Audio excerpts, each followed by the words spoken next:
At first there was pressure, so much pressure squeezing in the darkness. It mounted, and finally the huge architecture of gas could take no more, and ignited, which was part of the reproductive cycle of the species, and things were rightly begun. Hydrogen to helium, helium to lithium, then carbon, carbon upwards to iron, and a miasma of other things baked in mothers and grandmothers all the way back to the beginning of time itself, which was itself not a beginning, only another phase shift up the helter-skelter of reality, which is stranger by far than it is possible to know.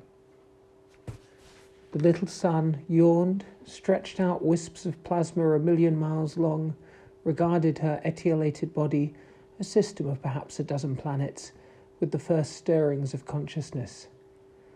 There were little rock planets, hot, tiny things like specks of super-dense jewellery spinning around her head, and there were larger planets, gatherings of matter left over from her own body, her flesh and blood, and her ovaries too, for, like mammals, stars are born with all the eggs they will ever have. This took 100 million years, a minute lapse of time within the cycle of such organisms, and in that time the little star blinked and looked around and realized she was regarded by 100 million mothers who twinkled and whispered to her in nursery rhyme pulses of radiation, and she basked in their regard. She was new and ancient at the same time, like every living thing the universe ever has produced, and she was warm, and she knew that things were well. "What am I?" she asked. And her mothers shone back, "You are Sol, you are youngest, and you are loved." For a long, long time this was enough for Sol. The planets of her body zipped and flashed around her in their endless orbits, an accelerated echo of the dance Sol herself took amongst her mothers as the galaxy itself spun.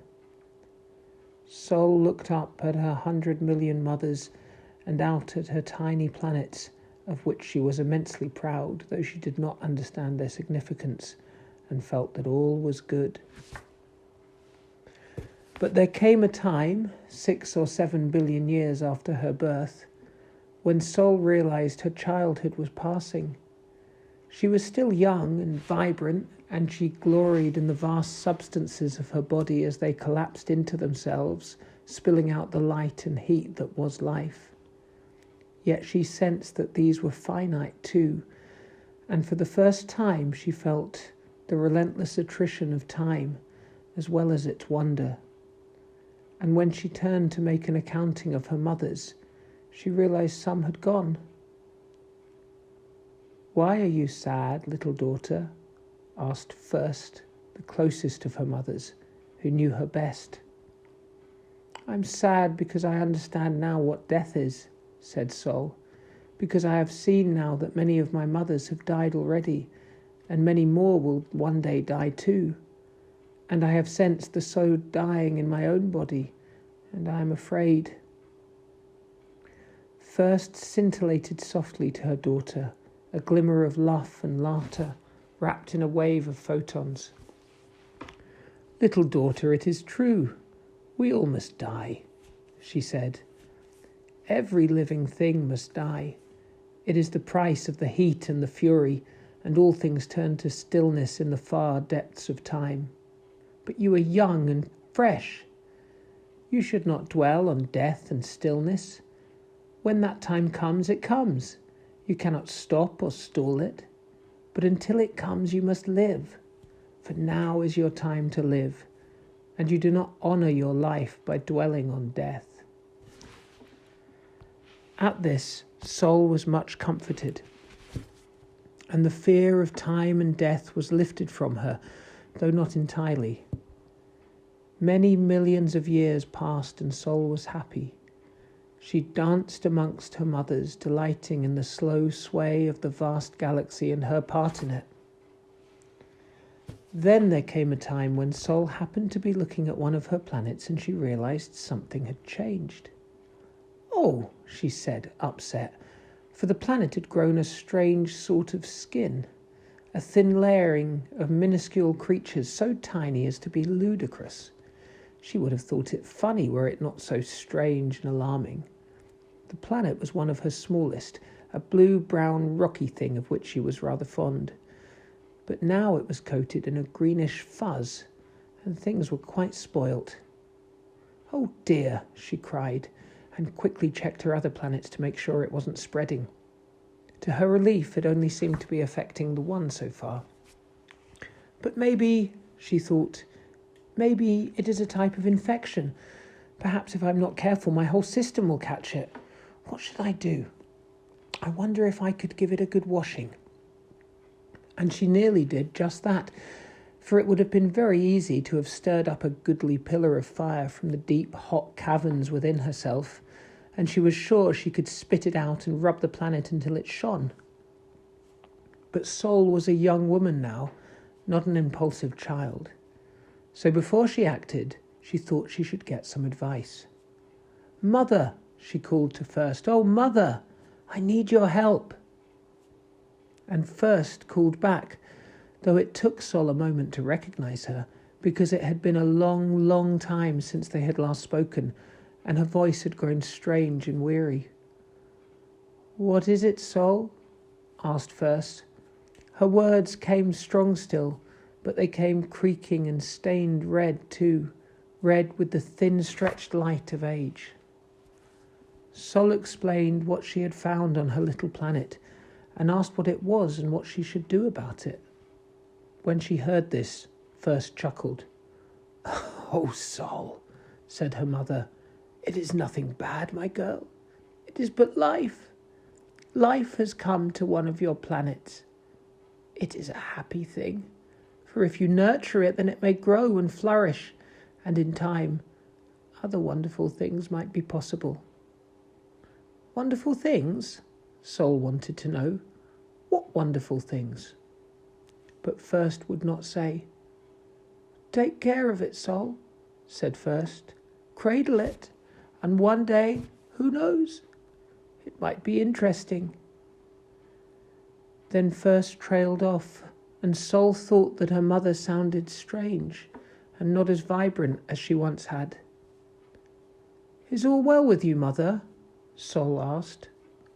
First gave a laugh, but Sol sensed sadness in it. "As well as can be expected, my daughter," said First. "Though time marches on, I am not as young as I once was." Should I help?" Sol wanted to know.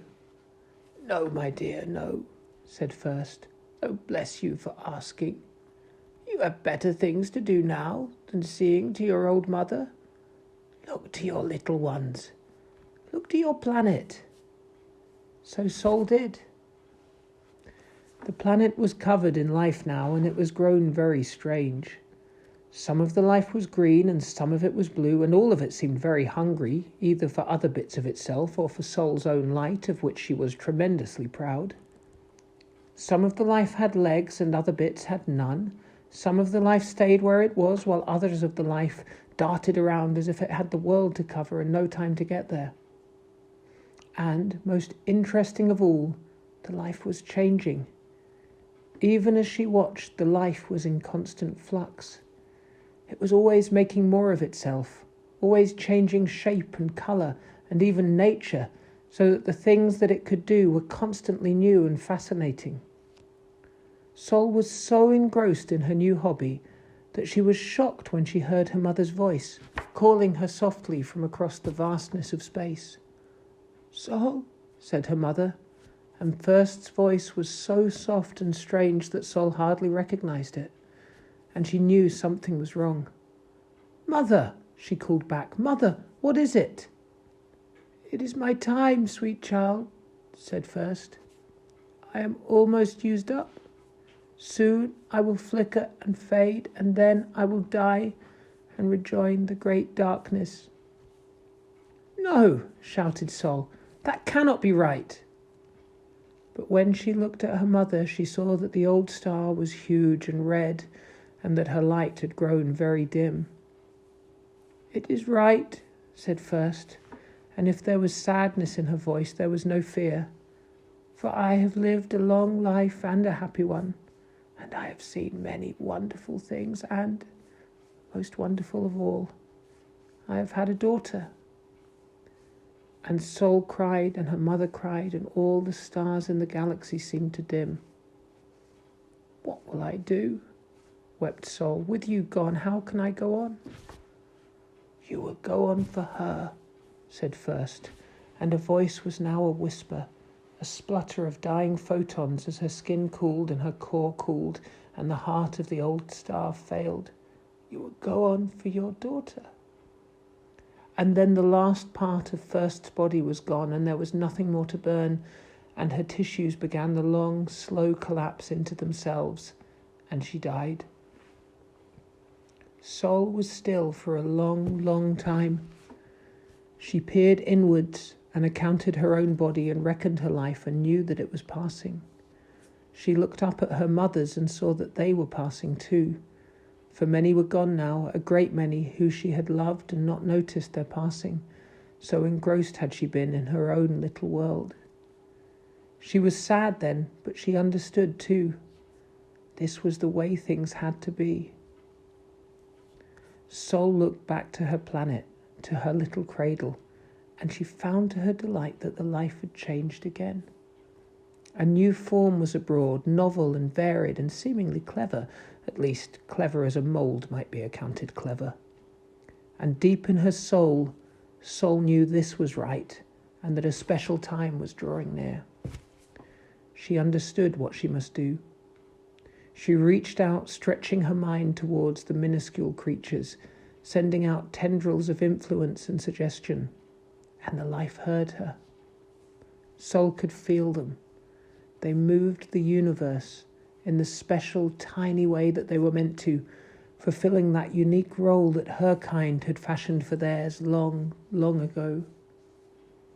Puffs of dust splayed up on the planet. They were small, too small for Sol's purpose, and yet they showed her that she was nearly there.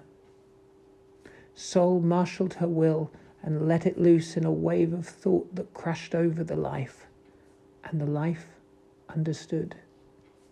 An instant later, 1,000 little bright packets of power shot out from the small planet towards the largest of her gas giants. There was an impact, a roiling of dust and light and power, then from a flash to a flame, and from a flame to a roar, and from a roar to a constant howling explosion, the planet ignited and was a planet no more. There was a backwash of fire that covered the whole system in light, and all the little life was gone. But that did not matter. The life had fulfilled its purpose, and Sol was happy, so happy, because she knew that death and darkness, though they awaited her, were as old friends. She understood she had played her part, and that the universe would run on without her, and that was right. The infant star smiled up at her, fresh and so, so beautiful. "Mother," it said. The end. Thanks for listening to The Dance of 100 Million Mothers, written and read by me, Jamie Brindle. The illustration was by Olesya Hupalo, commissioned for this story. You can find this and other stories available to read on my website, www.jamiebrindle.com.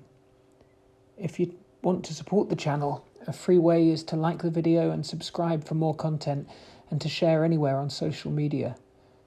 This story appears in my collection, A Clean Death, available as an ebook from Amazon, but many of my other books can be ordered from independent bookshops. I have also produced some limited NFT runs of a few of my stories, and you can find them on Cargo. See the video info for all the links.